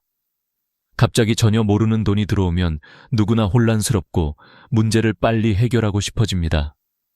이때 그들은 죄송합니다, 실수로 보냈어요 라고 다정하고 예의 있게 접근합니다. 심지어 어머니, 아버지 같은 호칭을 사용하며 친근감을 주기도 합니다. 처음에는 정중하게 말하지만 대화가 길어질수록 요구는 분명해집니다. 제가 신고를 취소하려면 지금 30만 원만 먼저 보내주셔야 해요. 제가 너무 급한 상황이라 먼저 조금만 도와주세요. 이렇게 상대가 좋은 사람이라고 믿게 만든 뒤 자발적으로 돈을 보내도록 유도합니다. 문제는 여기서 돈을 보내는 순간 기록상으로는 서로가 자발적으로 금전 거래를 한 관계가 됩니다. 이 말은 피해자였던 우리가 스스로 의심 거래에 연루된 사람처럼 보일 수 있다는 뜻입니다. 사기꾼의 한마디에 선의로 움직였을 뿐인데 법적으로는 공범이나 가담자처럼 해석될 위험이 생깁니다. 그리고 이렇게 되어버리면 은행이나 금융감독원, 경찰은 우리가 주장하는 선의를 믿어주기 어렵습니다. 왜냐하면 시스템은 의도보다 거래의 흔적을 기준으로 판단하기 때문입니다. 두 번째로 돈을 돌려보내는 행동입니다. 남의 돈이 들어왔으니 돌려줘야지 하는 건 당연한 생각입니다. 그러나 이 상황에서 바로 송금하면 그 행위 자체가 범죄 행위에 부역한 것으로 오해받을 수 있습니다. 송금 내역이 남는 순간 누군가가 저 사람은 보이스피싱 조직원이다 라고 신고하면 우리는 스스로 자신의 손으로 증거를 남긴 꼴이 됩니다. 실제로 통장을 묵기 사기에서 가장 흔한 피해는 억울한 공범 전환입니다. 본인은 선의였지만 시스템은 그렇게 보지 않는 것이죠. 세 번째로 혼자 해결하려는 행동입니다. 많은 분들은 피해 사실을 가족에게 말하는 걸 부끄럽게 여기거나 경찰서에 가는 것을 부담스러워합니다. 그래서 그냥 조용히 해결하려고 합니다. 그러나 이 과정에서 사기꾼은 더 깊이 개입합니다. 지금 신고하면 더 꼬입니다. 저만 믿으시면 돼요. 신고하면 어르신이 오히려 처벌받습니다. 이런 말들을 던지며 생각할 시간을 빼앗고 판단력을 흐리게 만듭니다. 혼자 고민하는 동안 시간은 계속 흘러가고 우리는 점점 불리한 상황으로 밀려납니다. 사기 피해는 지식이 부족해서가 아니라 혼자 버티려고 해서 커집니다. 이건 절대 부끄러운 일이 아닙니다. 누구라도 당할 수 있습니다. 은행 보안팀에서 20년을 일한 전문가도, 경찰관도, 사회복지사도 모두 같은 방식으로 당한 사례가 있습니다. 사기꾼은 똑똑해서 이기는 게 아니라 우리를 급하게 만들기 때문에 이깁니다. 그렇다면 왜 직접 연락하고 바로 돌려주는 행동이 가장 위험할까요? 그 이유는 아주 간단합니다. 사기꾼은 연락을 통해 우리를 범죄의 일부로 끌어들이기 때문입니다. 우리가 돈을 움직였다는 기록이 남기만 하면 그들은 언제든지 이렇게 말할 수 있습니다. 저 사람도 연루되어 있어요. 그 한 문장으로 우리는 무방비 상태에 놓입니다. 여기서 가장 중요한 것은 침착함입니다. 통장이 묶였다고 해서 내가 범죄자라는 뜻도 아니고 내가 잘못했다는 뜻도 아니고 내 재산이 영원히 사라졌다는 뜻도 아닙니다. 하지만 잘못 대응하면 그 순간부터 문제는 증거의 싸움이 아니라 해명해야 하는 싸움으로 바뀝니다. 해명은 힘들고 오래 걸립니다. 증거는 명확하고 빠릅니다. 그래서 우리는 문제를 감정으로 해결하는 것이 아니라 증거와 절차로 해결해야 합니다. 앞으로 이어질 부분에서 30분, 하루, 3일, 일주일 시간 순서대로 무엇을 해야 하는지 차근차근 안내드리겠습니다. 핵심은 단 한 가지입니다. 모르는 돈이 들어오면 연락하지 말고, 보내지 말고, 혼자 해결하지 말 것. 이 세 가지만 지켜도 여러분은 절반은 이미 이긴 것입니다. 30분, 하루, 3일, 일주일 대응법. 이제부터는 당황하지 않고 순서대로 움직이는 것이 가장 중요합니다. 돈이 들어온 순간부터 우리가 할 수 있는 행동은 크게 4단계로 나누어집니다. 이 4단계를 기억하기 쉽도록 시간 기준으로 정리해 보겠습니다. 30분, 하루, 3일, 일주일. 이 4가지만 머릿속에 들어있다면 통장이 묶이는 상황에서도 차분하게 대응할 수 있습니다. 먼저 30분 안에 해야 할 일입니다. 가장 중요한 것은 신고 기록을 남기는 것입니다. 신고는 어렵지 않습니다. 딱 3곳만 연락하시면 됩니다. 첫째, 은행 고객센터. 하지만 인터넷 검색으로 번호를 찾지 마세요. 요즘은 검색 결과를 가장한 사기 앱 연결 사례도 있기 때문입니다. 가장 안전한 방법은 카드 뒷면이나 통장 앞표지에 적힌 공식 고객센터 번호로 걸어야 합니다. 전화해서 이렇게 말하세요. 제 계좌에 모르는 돈이 입금되었고 저는 이 돈과 아무 관련이 없습니다. 기록으로 남겨주세요. 단순하지만 이 한 문장이 내가 선제적으로 신고했다는 증거가 됩니다. 둘째, 금융감독원 1332번. 이 번호는 꼭 기억해 두는 것이 좋습니다. 연락해서 같은 내용을 말하면 상담원은 신고 내역을 시스템에 기록으로 남겨줍니다. 이 기록이 나중에 지급정지 해제 절차에서 매우 중요한 역할을 합니다.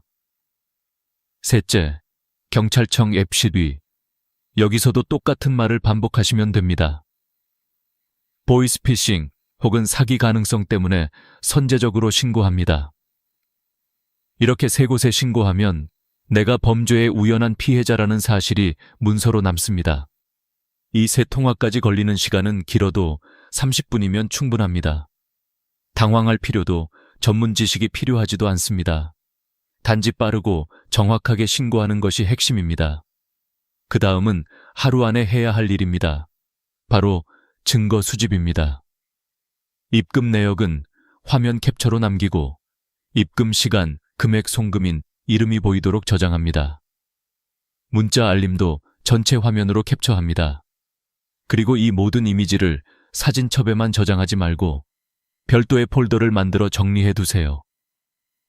가능하다면 가족에게 카카오톡으로 보내 백업해 두는 것도 좋습니다. 휴대폰이 고장나거나 잃어버리면 증거가 사라질 수 있기 때문입니다. 또한 이 시점에서 휴대폰 자동 통화 녹음 기능을 켜두는 것이 좋습니다. 사기범이 언제 연락해 올지 모르기 때문입니다.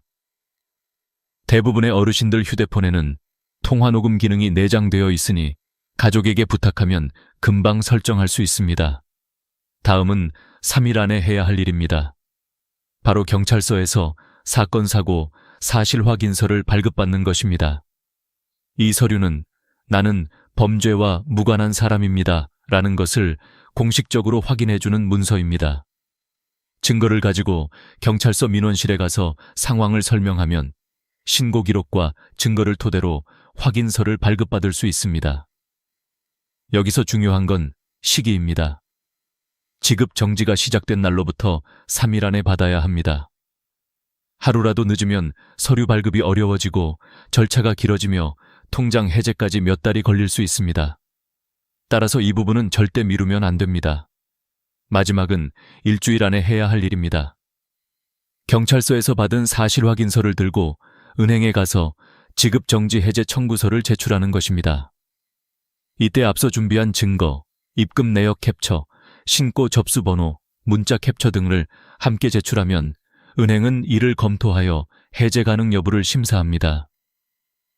서류가 정돈되어 있을수록 처리 속도는 빨라집니다. 어떤 분들은 2주 만에 풀리기도 했고 어떤 분들은 6개월이 걸리기도 했습니다. 이 차이는 대부분 초기 대응 속도와 증거 정리의 차이입니다. 여기까지의 내용을 다시 한번 간단하게 정리하면 이렇습니다. 30분 안에 은행 1332 112 신고 하루 안에 증거 수집 3일 안에 경찰서 사실 확인서 발급 일주일 안에 은행 지급정지 해제 청구서 제출 이 4단계는 복잡해 보이지만 실제로는 순서만 알고 있으면 어렵지 않습니다. 특히 어르신분들은 혼자 하려고 하지 말고 가족에게 함께 하자고 말하는 용기가 필요합니다. 부끄러움은 문제가 아닙니다. 부끄러움 때문에 말하지 않으면 시간과 재산과 자존심이 더 큰 상처를 입습니다. 우리는 지금까지 무섭다는 감정이 아니라 대응할 수 있다는 방법을 배웠습니다. 방법을 알고 있으면 두려움은 줄어듭니다. 두려움이 줄어들면 판단이 명확해집니다. 그리고 판단이 명확하면 우리는 피해자가 아니라 스스로를 지키는 사람이 됩니다. 이제 다음 부분에서는 실제로 이 과정을 통해 통장을 지켜낸 분들의 공통점을 살펴보겠습니다. 그 이야기는 여러분의 마음을 조금 더 단단하게 만들어줄 것입니다. 끝까지 통장을 지켜낸 사람들의 공통점, 이제는 실제로 이 상황을 이겨낸 사람들의 이야기를 살펴볼 차례입니다. 우리는 앞에서 원칙과 절차를 배웠습니다. 하지만 사람 마음은 원칙만으로 움직이지 않습니다. 누군가는 당황해서 시간을 놓치고, 누군가는 겁이 나서 아무것도 못하고, 누군가는 설마 나한테 그런 일이라며 무시합니다. 그런데 같은 상황 속에서도 빠르게 해결한 사람들에는 분명한 공통점이 있습니다. 그 공통점은 지식이나 재산, 나이나 학력이 아니라 단 4가지의 태도였습니다. 먼저, 상황을 있는 그대로 받아들인 태도입니다. 서울에 사시는 67세 한미순 어르신 이야기를 떠올려 봅시다.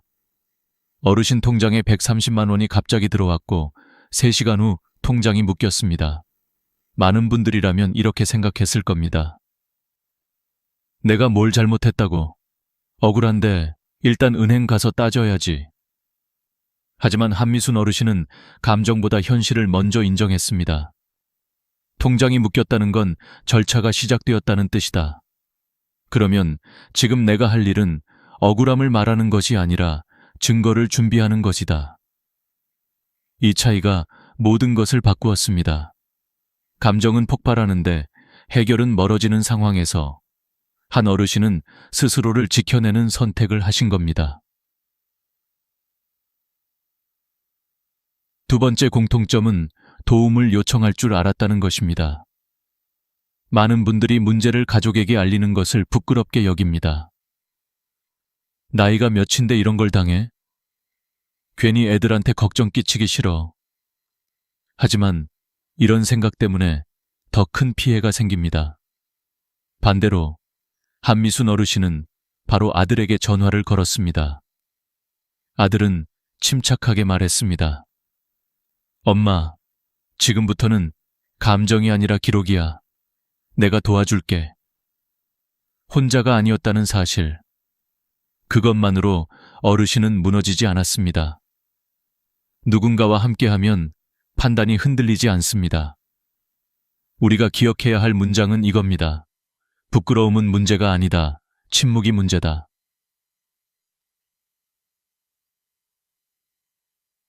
세 번째 공통점은 속도의 중요성을 이해했다는 것입니다. 이 상황의 본질은 사기꾼과의 지능 싸움이 아니라 시간 싸움입니다. 사기꾼은 신고를 먼저 하면 이깁니다. 우리가 먼저 신고하면 우리가 이깁니다. 한미순 어르신은 통장이 묶인 것을 확인한 바로 그 자리에서 은행, 금감원, 경찰 3건의 신고를 끝냈습니다. 집에서 슬리퍼도 갈아 신지 않고 감정 정리도 하지 않았습니다. 이게 바로 위기 상황의 올바른 판단력입니다. 빠른 결정은 완벽해서가 아니라 원칙을 알고 있었기 때문에 나올 수 있었습니다. 네 번째 공통점은 기록을 정리하는 습관입니다. 증거 수집은 어렵지 않지만 정리가 되어 있어야 힘을 발휘합니다. 통화 녹음, 문자 캡처, 송금 내역, 스크린샷, 신고 접수 번호 정리, 그리고 백업. 한미순 어르신은 혹시 모르니까 라는 마음으로 모든 자료를 2군데씩 저장했습니다. 이 한마디는 단순한 습관이 아니라 평생 쌓아온 삶의 태도였습니다. 조심하는 마음, 소중한 걸 지키려는 마음, 자신을 보호하는 마음. 이 마음이 사람을 지켜줍니다. 여기서 중요한 이야기를 하고 싶습니다. 이런 대응법은 나이가 들었다고 해서 더 어려운 것이 아닙니다. 오히려 젊은 사람들보다 어르신들이 더 잘 해낼 수 있습니다. 왜냐하면 어르신들은 급하게 판단하지 않고 경험으로 상황을 바라보고 조심해야 할 때를 알고 계시기 때문입니다. 경험은 지식보다 강합니다. 연륜은 기술보다 깊습니다. 사기꾼은 빠르고 교활할 수 있지만 어르신들의 신중함과 인내를 이길 수 없습니다. 이제 한 가지 질문을 드려볼게요. 만약 내일 아침 여러분 통장에 100만 원이 갑자기 들어온다면 여러분은 무엇을 하시겠습니까? 당황하고 고민하고 시간을 보내실 건가요? 아니면 지금 배운 대로 바로 움직일 건가요? 선택은 언제나 우리에게 있습니다. 하지만 준비된 사람만이 제대로 선택할 수 있습니다. 지식은 머리에만 두면 흔들립니다. 하지만 몸으로 알고 있는 지식은 위기에서도 움직입니다. 오늘 우리가 배운 것은 단순한 정보가 아니라 움직이는 방법입니다. 그리고 그 방법을 아는 사람은 더 이상 사기의 대상이 아니라 스스로를 지킬 수 있는 사람입니다. 다음 부분에서는 이제 예방의 생활 습관을 이야기하겠습니다. 예방은 거창하지 않습니다. 자꾸 반복되는 행동이 여러분을 지킵니다. 우리는 이제 지킬 수 있는 사람이 되어가고 있습니다. 예방은 거창한 것이 아닙니다. 지금까지 우리는 통장이 묶였을 때 어떻게 대응해야 하는지 배웠습니다.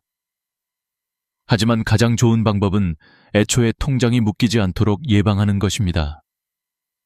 예방은 어려운 기술이나 복잡한 지식이 필요하지 않습니다. 생활 속에서 아주 작은 습관들만 만들어도 충분합니다. 광주의 69세 조영희 어르신의 이야기를 다시 떠올려 보겠습니다. 조 어르신은 3년 전 복지관에서 들은 금융사기 예방 교육을 실천하면서 지금까지 통장 묶기 시도 3번을 모두 막아냈습니다. 조 어르신이 특별히 똑똑해서가 아니었습니다. 그저 습관을 만들었을 뿐입니다. 첫 번째 습관은 매일 아침 통장 잔액 확인입니다. 하루에 10초면 됩니다. 은행 앱을 열고 잔액이 변했는지, 어제와 다른 점이 있는지 확인하는 것. 이 작은 점검이 위험을 가장 빨리 발견하는 방법입니다. 대부분의 피해자들은 몰랐다가 아니라 알고도 일정 시간이 지나도록 방치했다입니다. 하지만 하루에 한 번만 확인하면 신고 타이밍을 놓치지 않게 됩니다. 두 번째 습관은 일주일에 한 번 거래 내역 확인입니다. 입금, 출금, 자동이체까지 살펴보는 겁니다. 어르신들 중에는 나는 큰돈 안 쓰니까 괜찮아 라고 생각하는 분들이 많습니다. 하지만 사기꾼들은 큰 돈을 한 번에 가져가지 않습니다. 작은 금액을 여러 번 혹은 모르는 입금을 미끼로 접근합니다. 그래서 눈에 보이는 내역 자체가 사전 경고 신호가 됩니다. 세 번째 습관은 한 달에 한 번 비밀번호 변경입니다. 은행 앱 비밀번호, 계좌 비밀번호, 휴대폰 잠금 비밀번호. 가족에게 부탁하면 5분이면 할 수 있는 일입니다. 비밀번호를 바꾸는 이유는 복잡하지 않습니다. 정보 유출 가능성을 줄이기 위해서입니다. 사기 조직은 우리보다 훨씬 느리고 꾸준합니다. 우리는 한 번만 바꾸면 되지만 사기꾼은 처음부터 다시 시작해야 합니다. 이 차이가 예방의 본질입니다. 네 번째 습관은 3개월에 한 번 가족끼리 금융 안전 이야기 나누기입니다. 요즘 이런 사기가 많더라. 우리도 조심하자. 혹시 이상한 전화 오면 서로 바로 알려주자. 이 짧은 대화가 가족 전체를 지켜줍니다. 사기꾼은 한 사람을 속이기 쉽지만 가족 전체를 속이는 것은 어렵습니다. 이 4가지 습관은 거창하지 않습니다. 돈이 들지도 않습니다. 시간이 많이 필요한 것도 아닙니다. 단지 의식하고 반복하면 되는 일입니다. 그런데 이 습관들이 여러분의 평생 재산을 지킬 수 있습니다.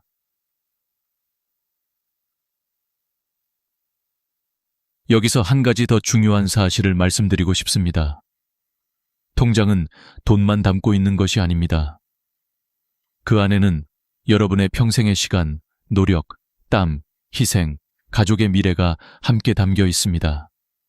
그래서 지켜야 합니다. 사기꾼은 돈을 노리는 것이 아니라 여러분이 평생 쌓아온 가치와 자존심을 흔드는 것을 노립니다. 부산의 70세 최명숙 어르신이 그랬습니다. 평생 아이들을 가르치시고 한 푼 두 푼 모아 3,200만 원을 만들어 놓으셨습니다. 하지만 통장이 묶인 순간 그 돈은 없는 돈이나 다름없었습니다. 돈이 있는데 쓸 수 없다는 것. 그 감정이 얼마나 절망스러운지 그분은 조용히 이렇게 말씀하셨습니다. 돈이 문제가 아니라 내가 못 지켰다는 마음이 더 아팠어요. 그 마음 저는 너무 잘 압니다. 그래서 지금 여러분께 진심으로 말씀드립니다. 여러분은 이미 지킬 수 있는 힘을 갖고 계십니다. 정보를 알았고, 절차를 배웠고, 사례를 들었고, 마음의 준비도 하셨습니다. 지금 이 순간부터 여러분은 더 이상 사기의 대상이 아닙니다. 스스로를 지킬 수 있는 사람입니다. 이제 마지막으로 여러분께 드리고 싶은 말이 있습니다. 오늘 영상이 끝났다고 해서 여러분이 배운 것이 사라지는 것은 아닙니다. 하지만 실천하지 않으면 아무것도 변하지 않습니다. 지금 바로 할 수 있는 일은 아주 간단합니다. 휴대폰에 은행 고객센터 번호, 금감원 1332, 경찰 112, 저장하기, 통장 잔액 확인하기, 가족 단톡에 말하기. 이런 사기가 요즘 많대. 우리 서로 알려주자. 오늘 이 3가지만 하세요. 그러면 여러분은 이미 절반 이상 지켜낸 것입니다. 여러분, 우리는 혼자가 아닙니다. 이 영상을 보고 있는 수많은 분들이 같은 걱정을 가지고 같은 마음으로 배우고 있습니다. 서로 돕고, 서로 알리고, 서로 지키면 이 사기는 우리에게 절대 이길 수 없습니다. 여러분은 소중합니다. 여러분의 돈은 소중합니다. 그리고 여러분의 삶의 가치와 존엄은 돈보다 더 소중합니다. 그 가치를 지키는 방법을 알고 있는 지금, 여러분은 이미 강합니다. 감사합니다. 건강하시고 지혜롭게 지키세요. 그리고 안전하세요. 영상이 도움이 되셨다면 구독과 좋아요, 알림 설정 부탁드립니다. 여러분의 작은 클릭 하나가 또 다른 누군가의 평생 재산을 지킬 수 있습니다. 다음 시간에도 여러분께 꼭 필요한 진짜 정보를 가지고 돌아오겠습니다.